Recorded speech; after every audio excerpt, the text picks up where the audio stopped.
Good afternoon, this is Daniel Strange McKnight's dispatching here from Downers Grove, Illinois, where we attended the July 1st hearing for Christina Formella, who is accused of carrying on a 3-year relationship with a student of hers between the ages of 14 and 17. She has been accused of over 50 counts of contact with this kid, ranging from sexual assault, aggravated sexual assault, and grooming. As you can see in the list behind me that I have scrolling, it's quite the list. Now, the hearing today was in regards to how far she has to stay away from the victim.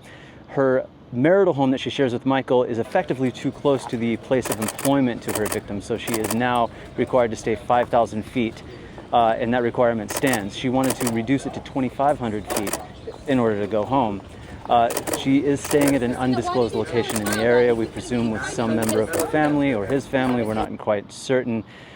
But she did arrive hand in hand again with Michael, and when questioned as to why Michael is still with her and if he knew anything about the case, the 52 counts, you know, they have remained mum. They have remained silent. They haven't said anything. So clearly they have an incredible legal team that is giving them excellent advice, media trained them properly, and they are following that advice. So, you know, again, we don't have any indication of the feelings between the two.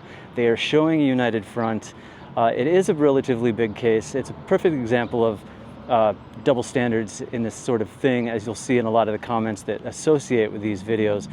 You know, people being like, where were these teachers when we were kids? And, you know, that kid, you know, he consented, etc. But, you know, if the tables were turned and if it was a male teacher who did this to a female student, I think we all know that the disparity in opinion would be quite vast. So, you know, the kid was 14 when all this began. So you have to assume that there's absolutely an element of grooming, and whether or not we would have wanted it as men is besides the point. I know that when I was young, I would have had no chance of being able to say no. So that's where this is, that's where it stands right now, and you know, there's no indication that the family unit is going to break up between her and Michael.